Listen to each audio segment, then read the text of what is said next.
So my name is Julian Gerighty. I'm the creative director on The Crew. Tell us a little bit about The Crew. What's it all about? So The Crew is a MMO driving game that features the whole of the USA. Now, we had a huge amount of problems when we started pitching the game internally, because everybody thinks, I know what a driving game is. Press right trigger to accelerate, left trigger to brake, and that's it. But this game really is different in the way that it is a full open world game. So we've got New York, Miami, Las Vegas, but also everything in between. And we've got customizations for all of the cars to allow you to explore every single inch of the country. How big is the game about? How much can you explore? How many cities? So we've got about 12 to 15 major cities, but the cities are only about 20% of the entire map. So 80% is off-road. How big is it? Well, our New York is comparable to Liberty City, if you will, in GTA 4.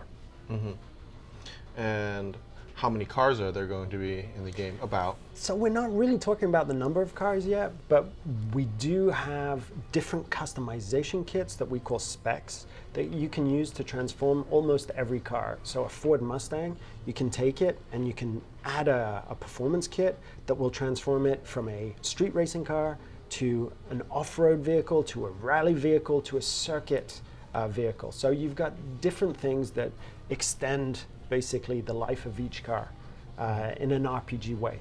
Almost the same as classes in an RPG. So you could get through the game theoretically with one type of car?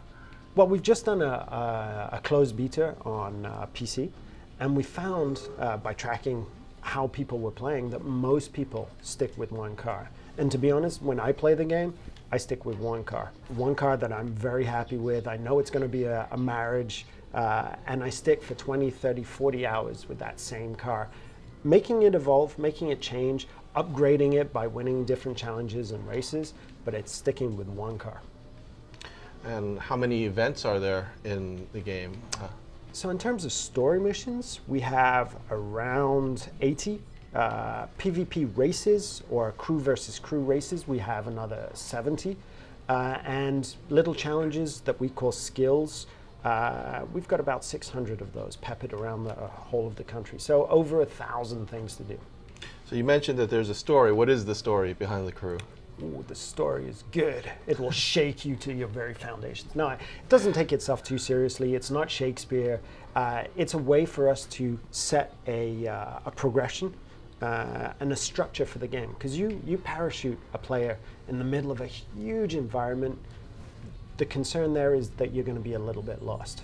So what we did was develop a story that took you on this road trip from Detroit to New York to Miami to Las Vegas and finishing in Los Angeles, unlocking all of these different specs or major customization kits, and allowing you to explore everything in the country.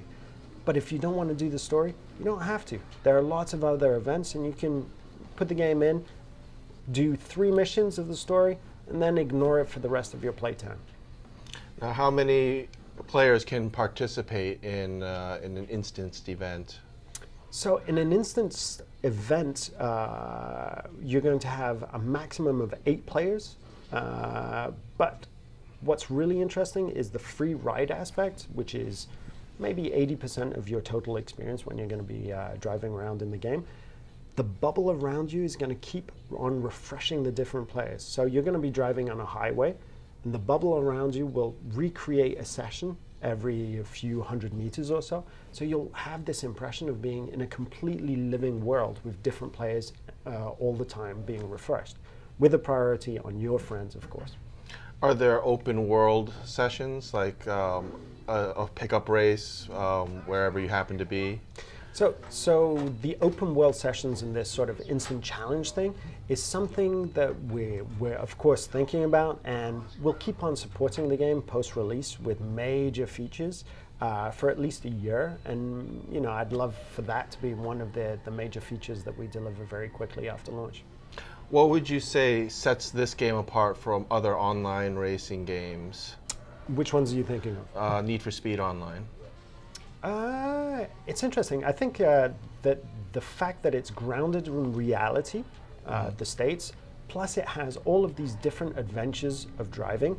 I mean, the difference in between handling a raid vehicle that you played with the takedown mission on the beaches and a perf vehicle with the street race in Miami is massive. And having all of that variety allows us to do takedown missions in cities, takedown missions in mountains, takedown missions on beaches, and that sort of variety is something that no other game has. What would you say should be the one thing that the crew player should try at least once or twice? Interesting. My favorite is pure off-road driving with a raid vehicle. So bouncing over hills in the Midwest, in Miami, doing a takedown in the streets of Miami with a raid vehicle is something that makes me happy, brings a smile to my face. That's cool. Will there be a subscription for the crew? I never thought of it. It's a shame. Now you're talking about it, it could have made some extra money. No, there's no subscription. This is a one-time purchase. And what is the release date and platform? So it's coming out November 11th on PS4, Xbox One, and PC. Can you go into more detail about the interior, customizing the interior of the vehicles?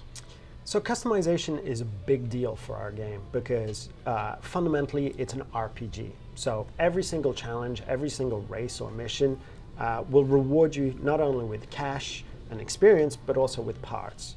And every single car in the game is a 20-piece puzzle. 11 of those pieces are performance parts that you're upgrading to get better and better vehicles. And that takes a lot of work, but we pushed it even further and we've got interiors there and you can customize the look of the leather, the carbon, aluminium or mixed material interior. And we've got interior views for every single car. And interior views that will change radically whether you're driving a Mustang street vehicle or a Mustang raid vehicle. A raid vehicle will strip out the interior, will make it very basic for it to be a hard driving vehicle that can take a lot of damage. And talk about how you could change some of the looks of the exterior, like paint jobs. It wouldn't be a driving game if you didn't have a lot of personalization options. And I say personalization instead of customization options because personalization is all about the aesthetics. And MMO, RPG, you want to look different from the next guy. Even though he's driving a Ferrari, you want your Ferrari to look even better. So you can swap out, front fenders, different colors, anodized, iridescent, matte, different paint jobs like that. It's all part of the fancy of a driving game. When we were driving, we experienced a lot of damage. Does damage impact the performance of the car? So damage does impact the performance of the car, but only after a lot of damage. So you've really got to punish your car a lot to feel the effects of damage. Again, it's this idea of not penalizing players for driving, basically, or for taking risks. How would you describe getting into the game? How easy is it to get into playing the crew? It's actually a very different question, but the game is something. The accessibility of the game has been a real challenge for us because an MMORPG fundamentally is a difficult beast to wrap your head around. And how do you take something that's complex and simplify it to the point where people really get all the features, all the different options, and everything's easy to use and accessible very simply. We've been iterating on that for a long time now. What we have is, I think, a good way to approach it. Inviting people that you've met takes a couple of clicks, and you invite them, and that's the social layer is the fundamental building block for the game. So you can access that on any screen within the game.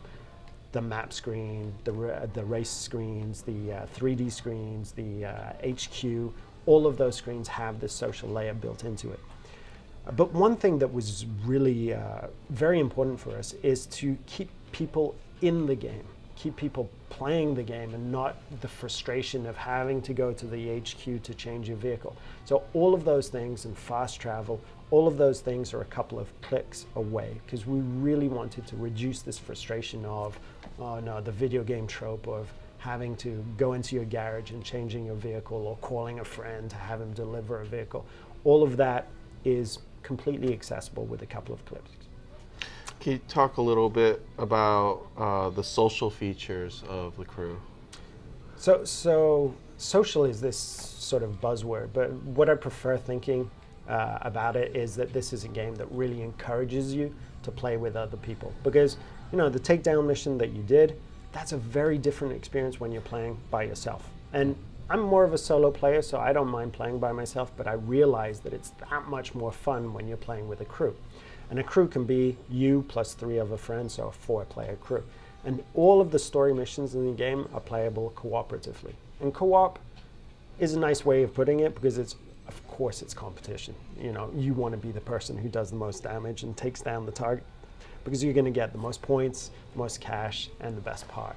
So all of that is the fundamental heart of the game. It's a cooperative, multiplayer, living world.